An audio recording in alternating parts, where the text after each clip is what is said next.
परमात्मा श्री राधा कृष्ण के चरणारविंदों में शतकोटि नमन बंदन। मित्रों को, जिज्ञासुओं को, धर्म प्रेमियों को, ज्योतिष विज्ञान प्रेमियों को हर हर महादेव, बम बम भोली, नमः शिवाय। जय गो माता की। मित्रों, संसार में प्रायः देखने में आता है परिवारों का जो विघटन हुआ, परिवार अलग अलग हो गए, चार भाइयों के चार परिवार हो गए। वृद्धों का आशीर्वाद, उनका ज्ञान पुत्र पौत्र आदि को नहीं मिल पा रहा। बाहर रहने लगे, स्वतंत्र हो गए, परम स्वतंत्र न सिर पे कोई, अभावे मने करे तुम सोई। सर्विस करने लगे, आपस में अफेयर हुआ, प्रेम हुआ और विवाह कर लिया, प्रेम विवाह कर लिया, लव मैरिज कर ली, बिना कुंडली मिलाए विवाह कर लिया। अब जहां पर लव मैरिज होती है वहां तो कोई कुंडली का विषय ही नहीं आता है, वहां तो सब कुछ ईश्वर ही है, ईश्वर पर ही छोड़ दिया जाता है। लेकिन जब तलाक होता है तो दोनों परिवार पीड़ित होते हैं, अनेकानेक प्रकार से बर्बादी होती है, कष्ट मिलता है, धन का दुरुपयोग होता है, अपयश के भागीदार होते हैं, मानसिक टेंशन और कष्ट मिलता है, अनेकानेक प्रकार की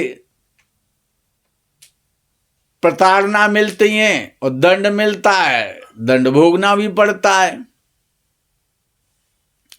ये कष्ट ना हो, हमारे ऋषि मुनियों ने बहुत परिश्रम किया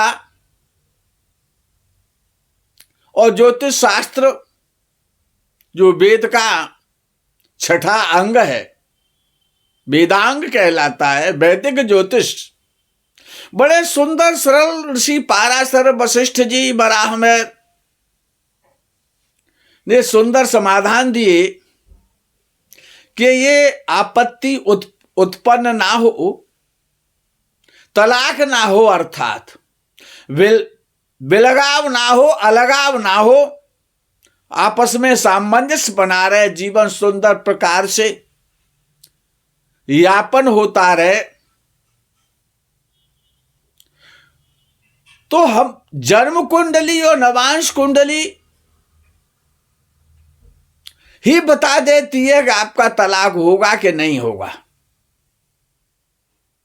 यदि तलाक हो गया है, उनके लिए बड़े बड़े सुंदर और बड़े प्रभावी उपाय भी ऋषियों ने दिए, लेकिन कोई करना नहीं चाहता। कोई करना चाहता है तो उसको कोई कराने वाला नहीं है, बताने वाला नहीं है, समझाने वाला नहीं है। 10 लाख रुपए, 5 लाख रुपए, 15 लाख रुपए, 20 लाख रुपए, 50 लाख रुपए तलाक के रूप में दंड में स्वीकार कर लेंगे, जेल की यात्रा भी कर लेंगे, गालियां भी खा लेंगे, कष्ट भी भोग लेंगे, लेकिन उपाय नहीं करना चाहेंगे। अरे जब आप बीमार हो जाते हैं तो आप मेडिसिन नहीं लेते हैं, डॉक्टर के पास नहीं जाते हैं, चिकित्सक की सलाह नहीं लेते हैं, क्या चिकित्सा नहीं करते? तो ये तो जीवन का इतना बड़ा कष्ट आता है, इतना बड़ा कष्ट मिलता है, अपयश के भागीदार होते हैं,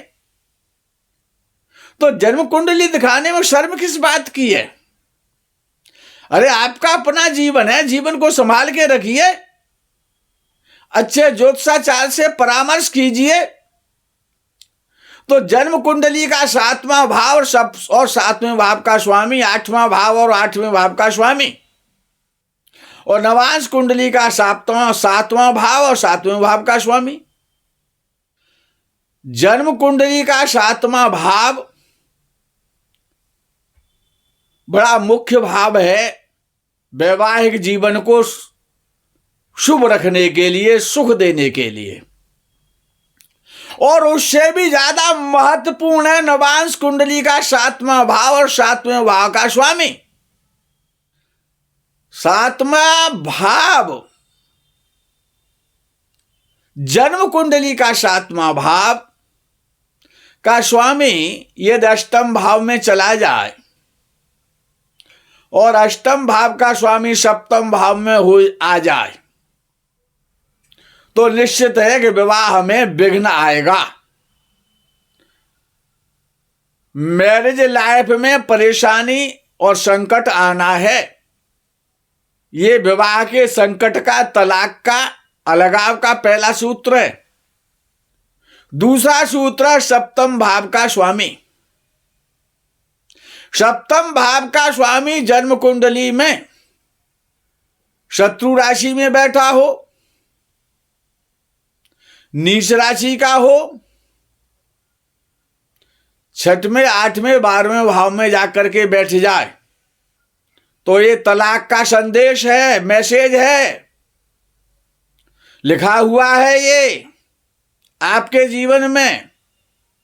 लेकिन आप इसको बदल सकते हैं। तलाक का योग भी बदला जा सकता है। मंत्र महामणि विषय ब्याल के मेटत कठिन कुअंक भाल के। मंत्र में वो शक्ति है जो वैदिक मंत्र हैं और वेद विधि से, शास्त्र विधि से, शास्त्रोक्त विधान के तहत ये दोनों मंत्रों का साधना की जाए, उनका साधन किया जाए तो यो योग टल जाता है। सब जब लगन कुंडली के 7वां भाव का स्वामी शत्रु राशि में चला जाएगा, पापक ग्रह के साथ बैठ जाएगा या नीच राशि का हो जाएगा या अस्त हो जाएगा या 6वें, 8वें, 12वें भाव में बैठ जाएगा तो ये दूसरा संदेश है कि आप अपने वैवाहिक जीवन को मैनेज नहीं करेंगे। आपकी कमजोरी है यदि तलाक होता है, यदि वैवाहिक जीवन में असंतोष पैदा होता है, वैवाहिक जीवन क्लेशपूर्ण होता है तो यदि कुंडली में आपका सप्तम भाव का स्वामी अगर इस स्थिति में है तो गलती आप कर रहे हैं और आप अपनी गलती दूसरे पर छोड़ते हैं। आप अपना गिरेबान झांक करके नहीं देख रहे हैं, आप अपनी कमियों को नहीं देख रहे हैं जो आप अपने जीवन साथी को मैनेज नहीं कर पा रहे हैं। सप्तम भाव का स्वामी मैनेजर है। वो अपने घर को मैनेज तभी नहीं कर सकता है, उसकी देखभाल, उसका रखरखाव नहीं कर पाता है कि जब वो गलत संगति का शिकार हो जाता है या शत्रु राशि में बैठ जाता है या 6, 8, 12 में चला जाता है या नीच राशि का हो जाता है तब वो सप्तम भाव पीड़ित होता है। जब सप्तमेश पीड़ित होता है तो सप्तम भाव समझो पीड़ित होता है। अब सप्तम भाव नवांश कुंडली का जन्म कुंडली से ज्यादा महत्वपूर्ण है और विचारणीय है। नवांश कुंडली का सप्तम भाव और सप्तम भाव का स्वामी यदि नवांश कुंडली के सप्तम भाव का स्वामी नीच राशि का हो गया, पापक ग्रह के साथ बैठ गया या शत्रु राशि में चला गया या नवांश कुंडली के 6, 8, 12 में जाकर के बैठ गया तो वैवाहिक जीवन असफल हो जाएगा। सफल वैवाहिक जीवन नहीं होगा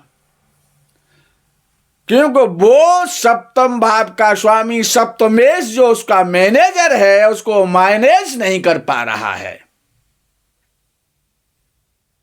और जब वो उसको मैनेज नहीं करेगा, अपने साथी को उसकी अनदेखी करेगा, उसमें त्रुटियां ही त्रुटियां देखेगा, सद्गुणों को भूल जाएगा तो निश्चित रूप से कष्ट आएगा। सप्तम भाव का स्वामी अष्टम भाव में बैठ जाए तो निश्चित है कि वैवाहिक जीवन में कुछ कटुता तो आएगी। सप्तम भाव का स्वामी अपने भाव से भी यदि 6, 8, 12 में चला जाए तब भी सप्तम भाव को ही कष्ट मिलेगा, यानी लाइफ पार्टनर को ही परेशानी आएगी, प्रॉब्लम्स आएंगे। यदि जन्म कुंडली के सप्तम भाव का स्वामी मित्र राशि में बैठा है, उच्च का हो गया है, मूल त्रिकोण राशि में बैठा है अथवा स्वराशि में बैठा है, तो वैवाहिक जीवन जन्म कुंडली के आधार पर अच्छा माना जाएगा। लेकिन पहले अच्छा होगा जो उसका प्रारंभ है लाइफ पार्टनर के साथ वैवाहिक जीवन का, वो पहला भाग कुछ वर्ष अच्छे हो सकते हैं। और यदि नवांश कुंडली का सप्तम भाव का स्वामी नीच राशि का हो गया, पापक ग्रह की युति में जाकर के बैठ गया, शत्रु राशि में बैठ गया, 6, 8, 12 में चला गया, तो बाद में परेशानी आएगी लल्ला। परेशानी तो आएगी, लेकिन जन्म कुंडली का सप्तम भाव अच्छा हो गया, सप्तमेश अच्छा हो गया है, तो पहला पाठ तो अच्छा व्यतीत कर लेंगे आप। 2-4 साल का, 4-6 साल का, 10 साल का हो सकता है, लेकिन अंत बुरा, बहुत बुरा होगा, क्यों? नवांश कुंडली का सप्तम भाव बिगड़ गया है, नवांश कुंडली का सप्तमेश खराब हो गया है। और यदि जन्म कुंडली के सप्तम भाव का स्वामी खराब हो गया है, नीच राशि का, शत्रु राशि का हो गया है, 6, 8, 12 में चला गया है, पापक ग्रह के साथ युति बना के बैठा है, और नवांश कुंडली के सप्तम भाव का स्वामी बहुत अच्छा हो गया, उच्च राशि का हो गया है, मित्र राशि में है, मूल त्रिकोण राशि में है, स्वराशि में है, नवांश कुंडली के सप्तम भाव का स्वामी, यानी नवांश कुंडली का सप्तम भाव सप्तमेश बहुत अच्छा है। लेकिन जन्म कुंडली का सप्तम भाव का स्वामी सप्तमेश खराब है, तो याद रखो कि पहले तो दिक्कत आएगी, 2-4 साल, 10 साल तक दिक्कत आएगी, आपस में मनमुटाव मतभेद रहेगा, लेकिन बाद में मुंह मीठा हो जाएगा, मुस्कुराहट आ जाएगी, लड्डू खाने को मिलेंगे और आपका वैवाहिक जीवन सुंदर और अच्छा हो जाएगा। यह संदेश है। लड़की की कुंडली में, कन्या की बेटी की कुंडली में, किसी की भी बेटी हो, किसी की भी कन्या हो, ये तो शुक्र से 64वें नवांश में, नवांश कुंडली में, बेटी की कुंडली में, नवांश कुंडली में शुक्र से 64वां जो नवांश है, उसमें यदि शनि, राहु या केतु बैठे हुए हैं, तो वो निश्चित घोषणा कर रहे हैं कि आपका जीवन साथी के साथ अलगाव होगा, वियोग होगा। मित्रों, इसके बड़े सुंदर समाधान है। समाधान और परहेज जैसे चिकित्सा में है, वैसे ही धर्मादि शास्त्रों के द्वारा, ज्योतिष शास्त्र के द्वारा भी प्राप्त होता है, उसका समाधान है।